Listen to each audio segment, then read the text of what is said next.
राम राम भाई, सभी को स्वागत है आपका फिर से।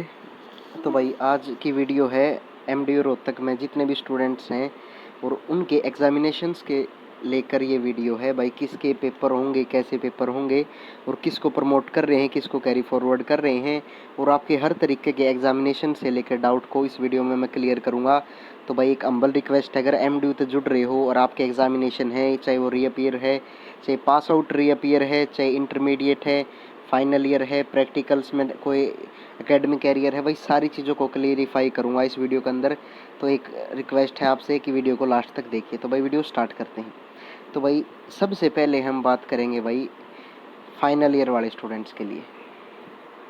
तो जो फाइनल ईयर वाले स्टूडेंट थे उनके लिए गवर्नमेंट ने एमडीयू ने नोटिस रिलीज़ किया था 28 तारीख को। ये नोटिस था, इसके ऊपर मैंने डिटेल वीडियो बनाई थी। अगर वीडियो नहीं देखी है तो डिस्क्रिप्शन बॉक्स में लिंक दे दूंगा, वीडियो देख लेना। किस प्रकार एग्जामिनेशन होने वाले हैं, कैसे एग्जामिनेशन होने वाले। बाकी वैसे आपको बता देता हूँ, एमसीक्यू टाइप एग्जामिनेशंस के ऊपर मोहर लगी है भाई। काफ़ी कोर्सेज़ में जो फाइनल ईयर के एग्जामिनेशंस हैं उस पर एमसीक्यू पर मोहर लगी है। और बच्चे कुछ तो ऑनलाइन के लिए ऑप्ट किया कि इन्होंने जो पोलिंग हुई थी भाई, वोटिंग हुई थी, ऑनलाइन चूज़ करना है ऑफलाइन, तो ऑनलाइन के लिए काफ़ी चूज़ किए हैं और ऑफलाइन के लिए भी कई कई बड़का ने चूज़ कराया है भाई। तो इनके एग्जामिनेशन होने हैं। ये अब कब तक होंगे, तो ये इनको एक टेंटेटिव डेट बता देता हूँ आपको मैं। 1 अक्टूबर तक आपका एग्जामिनेशन कंप्लीट हो लेंगे। ये न्यूज़ आई है भाई, इंटरनल सोर्सेज से ये न्यूज़ आई है। 1 अक्टूबर तक आपके फाइनल ईयर के एग्जामिनेशन हो लेंगे। अब फाइनल ईयर के एग्जामिनेशंस के साथ आपके जो रीअपियर है किसी भी स्टूडेंट का जो पास आउट हो लिया और उसके 6 सेमेस्टर के अंदर रीअपियर है, तो उसके भी एग्ज़ाम्स होंगे, वो फाइनल ईयर के साथ होंगे। यानी भाई 6 सेम के अंदर अगर री है तो उसके एग्ज़ाम फाइनल वाले पेपर्स के साथ ही होंगे और आपकी डेट शीट भी साथ ही आओगी। तो आपको भी पोलिंग करनी थी, करी होगी आप सभी ने, ऑनलाइन या ऑफलाइन जो भी है। एमसीक्यू बेस्ड आपका पेपर होने वाला है। तो रीअपियर के बारे में बता दिया भाई, जिसके 6 सेमेस्टर में रीअपियर थी, और फाइनल ईयर के एग्जामिनेशन के बारे में बता दिया। अब बात करते हैं भाई प्रैक्टिकल्स के बारे में। जो 6 सेमेस्टर की प्रैक्टिकल्स हैं उसका क्या शेड्यूल है, तो भाई उसको स्टार्ट कर दिया है यूनिवर्सिटी ने कंडक्ट करवाना। ये देखिए, ये नोटिस था भाई 1 तारीख को, 1 सितंबर का नोटिस है ये। इसमें ये लिख रखे हैं, मैं आपको बता देता हूँ पढ़ के। ये है सभी एचओडीज़ के पास है, यूटीडी के एचओडीज़ के पास है भाई, कॉलेज के प्रिंसिपल्स एचओडीज़ के पास है। भेजा था यूनिवर्सिटी ने 1 तारीख को। इसमें लिख रखा है, it is inform that the schedule of conducting practical examination has already been issued. यानी कि भाई पहले ही इशू कर चुके थे। और 1 तारीख तक भाई, इसमें अगला पॉइंट है, as per the order of university authorities the practical examination are to be conduct only by internal teachers of their concern department college. भाई इंटरनल टीचर्स के द्वारा ही प्रैक्टिकल एग्जामिनेशंस करवाए जा रहे हैं। 1 तारीख तक, 1 तारीख से 1 सितंबर से प्रैक्टिकल स्टार्ट हो चुके हैं। और वो कॉलेज अपने ऊपर डिपेंड है भाई, कॉलेज के ऊपर डिपेंड है वो किस तरह से स्टूडेंट्स को बुला रहा है। 16 स्टूडेंट बुला रहे हैं कई, जैसे नेकीराम कॉलेज में, तो उस प्रकार भाई स्टूडेंट्स को बुलाया जा रहा है, कुछ कुछ बांट के डिपार्टमेंट्स के द्वारा, अलग अलग डिपार्टमेंट्स के द्वारा प्रैक्टिकल एग्जामिनेशंस लेने के लिए। और रीअपियर में जिनके 6 सेमेस्टर के अंदर प्रैक्टिकल में रीअपियर थी, उन सभी के लिए भी सेम क्राइटेरिया है भाई। कॉलेज वाले ने और डिपार्टमेंट वाला ने, अगर आपके फिजिक्स में प्रैक्टिकल में रीअपियर है, केमिस्ट्री में रीअपियर है, तो उनके लिए आप सभी को एक दिन बुलाया गया है। वो आपको कॉलेज के अंदर उस दिन जाना है और उसी दिन आपको सारा काम आपका कंप्लीट हो जाएगा। प्रैक्टिकल से संबंधित जो भी वाइवा वो जो भी होता है भाई, वो सारी चीज़ आपकी वहीं पे उसी दिन ली जाएगी। सिर्फ 1 या 2 दिन इसमें इंक्लूड किया है रीअपियर वाले स्टूडेंट के लिए। रीअपियर जिनके 6 सेमेस्टर में सिर्फ प्रैक्टिकल में रीअपियर है उनको जाना है भाई। और भाई 6 सेमेस्टर में अगर रीअपियर है पास आउट वाला का, यार थ्योरी में है, तो उसके एग्जामिनेशन आपके फाइनल ईयर वालों के साथ होंगे। तो भाई अभी तक हमने फाइनल ईयर, रीअपियर, 6 सेमेस्टर, इनके बारे में मैंने आपको बता दिया।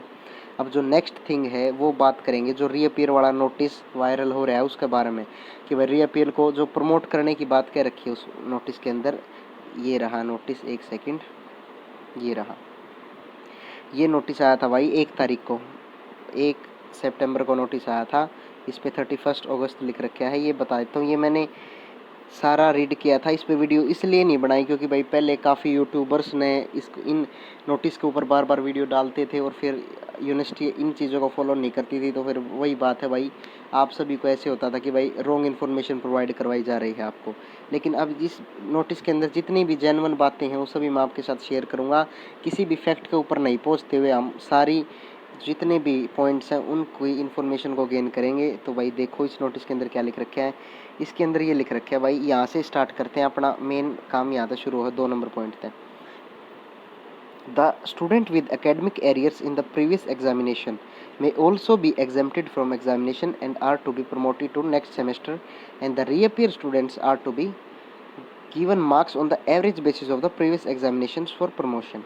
The same formula shall be applicable for distance students, private student distance education. For first year students only the internal assessment may be calculated for promotion to next year. तो इसके अंदर पॉइंट के अंदर ये लिख रखा है भाई, जो इंटरमीडिएट वाले स्टूडेंट हैं उसको इंटरनल बेसिस के ऊपर इसको प्रमोट कर रहे हैं। इंटरमीडिएट स्टूडेंट कौन से होते हैं? जो फर्स्ट ईयर या सेकंड ईयर के अंदर थे, जो अपना कोर्स कर रहे थे फर्स्ट ईयर के अंदर या फर्स्ट सेमेस्टर या थर्ड सेमेस्टर के अंदर थे, सेकंड सेमेस्टर या फोर्थ सेमेस्टर के अंदर थे रेगुलर में, उनको क्या कर रहे हैं? उनको इंटरनल असेसमेंट के मार्क्स के ऊपर प्रमोट किया जा रहा है। ये था भाई इंटरमीडिएट स्टूडेंट्स के बारे में मैंने आपको बता दिया। अब उसके बाद क्या है? उसके बाद इसमें लिख रखा है एकेडमिक एरियर्स वाले। एकेडमिक एरियर्स में क्या क्या इंक्लूड होता है भाई? यानी कि सेकंड फोर्थ सेमेस्टर में किसी के रीअपीयर थी या फिर कोई असाइनमेंट सबमिट नहीं हुआ था, कुछ इस प्रकार के इसके अंदर टॉपिक्स इंक्लूड होते हैं एकेडमिक एरियर्स के बारे में। इसमें रीअपीयर का है। वैसे तो अगर इसको हम गहराई से जानने और उस चीज़ के बारे में पूरे नोटिस को मैं बताऊंगा, तो भाई रीअपीयर को भी इन्होंने इंक्लूड कर रखा है, जो स्टूडेंट पास आउट हो गए, सिर्फ पास आउट वाले। क्योंकि अगला पॉइंट में एक बात और आपको जानने को मिलेगी इसमें। तो भाई सेकंड पॉइंट हो गया है क्लियर। अब थर्ड पॉइंट देखो भाई, the practical examination were not conducted so far in such cases the marks are to be awarded as the average of all previous examination और 80% ऑफ थ्योरी एग्जामिनेशन। हाँ भाई, जो सेकंड या fourth semester में किसी के रीअपीयर थी practical के अंदर, तो वो भी कंडक्ट नहीं करवाई जाएगी, सिर्फ फाइनल ईयर की रीअपीयर कंडक्ट होगी। उन सभी को प्रमोट करने के बारे में इन्होंने बोल दिया है। उसके बाद, in view of judgement of honourable supreme court, all the universities are advised to act in accordance with the UGC guideline on academic areas and the practical examinations also. Relevant portion of the UGC guideline is given below. ये 2 points हैं भाई जो UGC guideline के बारे में है और उसके बारे में क्या बताते हैं। ये 2 इंपॉर्टेंट पॉइंट है भाई, ध्यान से सुनियो। The scheme of carry forward, the scheme of carry forward for the subject in which the student has failed will be allowed for the current academic years in the universities, and every student will be promoted to next semester year. However, such students may clear the examination for the course in which she has failed, remain absent wherever the examination is held next. इसमें ये क्या रखा है भाई, जो भी current academic year में है, यानी कि भाई अगर कोई स्टूडेंट अब सेकंड ईयर या फाइनल में है और उसके फर्स्ट ईयर या सेकंड ईयर में किसी चीज़ में रीअपीयर है, तो उसको कैरी फॉरवर्ड करने की बात कही गई है। कैरी फॉरवर्ड का मतलब होता है भाई ना तो एग्ज़ाम लेना और ना ही प्रमोट करना, सीधा अगले सेमेस्टर के अंदर एडमिशन कर देना, और जब भी पोजीशन या फिर सिचुएशन नॉर्मल होती है तब उसके एग्ज़ामिनेशन लेने को ही कैरी फॉरवर्ड कहा जाता है। ये था भाई उनके लिए जो करंट एकेडमिक ईयर के, मैंने बता दिया आपको, सेकंड ईयर या फाइनल में है, फर्स्ट या सेकंड ईयर में अगर रीअपीयर है उनके, तो उनके लिए है ये पॉइंट। सेकंड पॉइंट में क्या लिखा हुआ है, the student may be allowed to improve their grade by offering one additional opportunity to appear for the current semester course in succeeding semester year all through supplementary examinations. तो भाई इसके अंदर ये लिखा हुआ है, जो ये स्टूडेंट हैं या फिर जिनको प्रमोट करेगी यूनिवर्सिटी, तो उनके ऊपर ये है कि उनको एक मौका और दिया जाएगा अपनी स्कोर को सुधारने के लिए। तो ये पॉइंट थे भाई, इनके अलावा इसमें और कुछ नहीं लिख रखा है। Reappear, pass out reappear students के बारे में अगर इसको कंक्लूड करें गहराई में जावा, तो इस नोटिस के अंदर तो यह बात निकल कर आवा है कि भाई रीअपीयर, जिन स्टूडेंट रीअपीयर है और पास आउट हो लिए, उसको प्रमोट करना चाहिए यूनिवर्सिटीज़ को। लेकिन कुरुक्षेत्र यूनिवर्सिटी उनके एग्जामिनेशन ले रही है। लेकिन अब हम बात कर रहे हैं महर्षि दयानंद यूनिवर्सिटी की, तो फिलहाल यूनिवर्सिटी ने कुछ कहा नहीं है रीअपीयर पास आउट वाले स्टूडेंट्स के लिए। लेकिन इंटरनल सोर्स से मेरे को ये पता चला है कि शायद 70% चांसेस ऐसे हैं कि शायद इन सभी का रिजल्ट सीधा डिक्लेयर हो जाए एवरेज मार्क्स के ऊपर। तो अब हमने किस किस के बारे में बात कर चुके हैं हम। अब हमने बात कर ली है भाई सबसे पहले फाइनल ईयर के बारे में बात की थी, इंटरमीडिएट के बारे में, फाइनल ईयर के अंदर किसी का रीअपीयर है उसके बारे में, अब पास आउट रीअपीयर के बारे में बात हो चुकी है, और academic career, current academic careers वाले के बारे में बात हो चुकी है। अब एक बार इंटरमीडिएट के बारे में बात कर लेते हैं कि उनको पास किया गया है, और पास किया गया है तो उनका कब तक रिजल्ट आ जाएगा। तो ये देखिए, ये नोटिस यूनिवर्सिटी का था भाई, इसके अंदर क्या क्या रखा है। ये यूनिवर्सिटी का नोटिस था भाई, कब का था, एक सेकंड, 1 तारीख का ही नोटिस था भाई ये। इसके अंदर ये लिख रखा है, 2 पॉइंट इंपॉर्टेंट है इस नोटिस के अंदर, ये 2 पॉइंट इसमें। जैसे ही वो नोटिस रिलीज़ हुआ है, जो रीअपीयर वाला नोटिस था, मैंने अभी बताया था आपको, जिसके अंदर से पास आउट रीअपीयर वालों को पास करने के बारे में मैंने बताया था, शायद इसमें कर सकते हैं।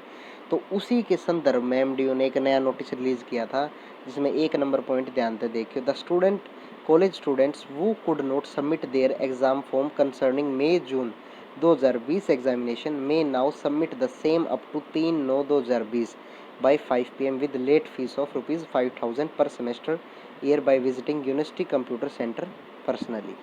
तो इस पॉइंट के अंदर क्या लिख रखा है, इसके अंदर ये लिख रखा है, जिन जिन स्टूडेंट ने एग्ज़ाम के फॉर्म नहीं भरे थे, जो किसी का रीअपीयर आ रही थी, रीअपीयर का फॉर्म नहीं भरा था, तो वो अब 3 सितंबर यानी कि कल शाम तक फॉर्म भर सकें थे 5 बजे तक, और पर्सनली उनको जाके भरना था फॉर्म, उनके लिए डेट बढ़ाई गई थी। तो भाई ये 5-5 हज़ार रुपये अगर ले रहे हैं फॉर्म फिलअप करवाने के, तो मेरे हिसाब से शायद ये इनका रिज़ल्ट ही डिक्लेयर कर देंगे, एग्जामिनेशन लेने का प्रावधान मेरे को लग नहीं रहा है इनका।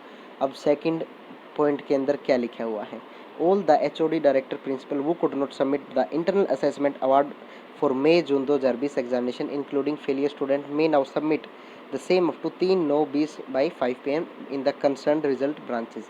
इसके अंदर क्या है भाई, ये सेकंड पॉइंट है इंटरमीडिएट स्टूडेंट्स के लिए, क्योंकि आप सभी को पता है कि भाई जो इंटरमीडिएट स्टूडेंट है फर्स्ट ईयर सेकंड ईयर वाले, जिनका फर्स्ट ईयर सेकंड ईयर था अब की बार, उनके जो पास किया गया है, उनको प्रमोट किया गया है, वो इंटरनल असेसमेंट के आधार पर प्रमोट किया गया है।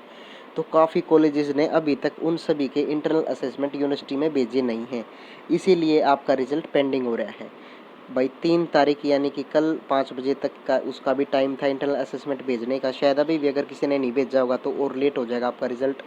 तो लगभग जब भी इनके पास सारा इंटरनल असेसमेंट डाटा आ जाएगा, उसके 1 वीक के बाद तक मेरे हिसाब से आप सभी का रिजल्ट ये डिक्लेयर कर देंगे। इंटरमीडिएट वालों का बताया है भाई, सभी के बारे में अब डिटेल में मैंने आपको बता दिया है। शुरू कराया था फाइनल ईयर तय, इंटरमीडिएट फाइनल ईयर में किसी का रीअपीयर है, प्रैक्टिकल्स में है फाइनल ईयर के प्रैक्टिकल्स के बारे में, सेकंड फोर्थ में किसी का प्रैक्टिकल में रीअपीयर है तो उसको कैसे प्रमोट कर रहे हैं, सेकंड फोर्थ में अगर रीअपीयर है, करंट एकेडमिक सेशन है तो उसको कैरी फॉरवर्ड करने की बात की गई है। पास आउट रीअपीयर वालों को प्रमोट करने की बात भी कह रखी है इसमें, अब देखो करती क्या है यूनिवर्सिटी। और भाई लास्ट में अब ये नोटिस था भाई जो यूनिवर्सिटी ने दिया था रीअपीयर वाले नोटिस के संदर्भ में, 5-5 हज़ार रुपये ले रहे हैं, शायद ये आपका रिज़ल्ट ही डिक्लेयर कर देंगे। तो भाई ये इन्फॉर्मेशन थी। अभी भी अगर आपको किसी भी प्रकार का डाउट है रिगार्डिंग एनी एग्जामिनेशन रिज़ल्ट और एमडीयू से संबंधित अगर आप कोई स्टूडेंट हो, तो उसके बारे में आप कमेंट बॉक्स में लिख सको हो। बाकी हर एक पॉइंट के ऊपर बात करी है भाई हमने। उम्मीद करता हूँ भाई वीडियो बहुत बढ़िया लगी होगी। अगर फिर भी कोई प्रॉब्लम है तो कमेंट बॉक्स आपके लिए खाली पड़ा है, भर दो, कोई दिक्कत नहीं है। आपके सारे कमेंट्स का रिप्लाई करता हूँ मैं, आपको पता है जैसे कि। और भाई वीडियो अच्छी लगे वीडियो को लाइक करो, वीडियो को शेयर करो अपने सभी फ्रेंड्स के पास जिनके रीअपीयर है या फिर फाइनल ईयर में है। हर एक प्रकार का स्टूडेंट है भाई, एमडीयू का स्टूडेंट के पास भेज दो, इसको फैला दो वीडियो को। और भाई चैनल को ज़्यादा से ज़्यादा सपोर्ट करो, सब्सक्राइब करो। और वीडियो देखने के लिए थैंक यू सो मच।